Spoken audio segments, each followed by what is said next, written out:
ময়মনসিংহের ভালুকায় নির্যাতন, হুমকি ও অপপ্রচারের প্রতিবাদে সংবাদ সম্মেলন করেছে আবুল কাশেম ও তার পরিবার।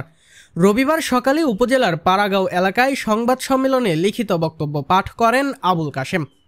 এ সময় তিনি বলেন, স্থানীয় খোরশেদ ঢালির নেতৃত্বে জমি জবরদখল করতে বসত ভিটার গাছ কাটার চেষ্টা করে স্থানীয় রিপন খা, সুমন খা, আমিনুল, নাসির সহ আরও কয়েক ব্যক্তি। ঘটনার পর প্রভাবশালীরা মিথ্যা তথ্য দিয়ে সামাজিক যোগাযোগ মাধ্যম ও অনলাইন নিউজ পোর্টালে বানোয়াট খবর প্রচার করেন। সংবাদ সম্মেলনে বৈষম্যহীন বাংলাদেশে ন্যায় বিচারের দাবি জানান তারা। মোহাম্মদ আবুল কাশেম, যুবদল সভাপতি, পাড়াগাঁও ৩ নং ওয়ার্ড। আমাদের জমি খোরশেদ ডালির নেতৃত্বে রিপন খা, সুমন খা, রাসেল খা, নাসির উদ্দিন, আমিনুল সহ কয়েকজন ব্যক্তি দখল করে রাখে।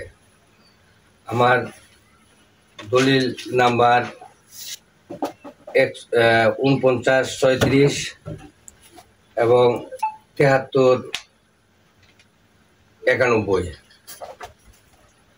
জমিতে আবাদ করতে গেলে উল্লেখিত ব্যক্তিরা আমাকে হত্যার উদ্দেশ্যে রড দিয়ে, লাঠিসোঁটা দিয়ে আমাকে মারপিট করে জমিতে আমার বড় ভাইয়ের গাছ লাগানো গাছ কেটে নেয়। আমি ও আমার পরিবার বাধা দিলে তারা দা লাঠি দিয়ে আমাকে, আমার পরিবারের সদস্যকে মারপিট করে, রড দিয়ে মারপিট করে এবং লাঠি দিয়ে আঘাত করে। এই ঘটনার পর আমরা হাসপাতালে যাই ও থানায় অভিযোগ করি। তারপর তারা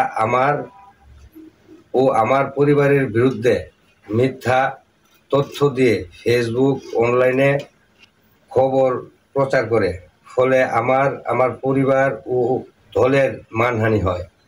আমি এর সুষ্ঠু বিচার দাবি করছি।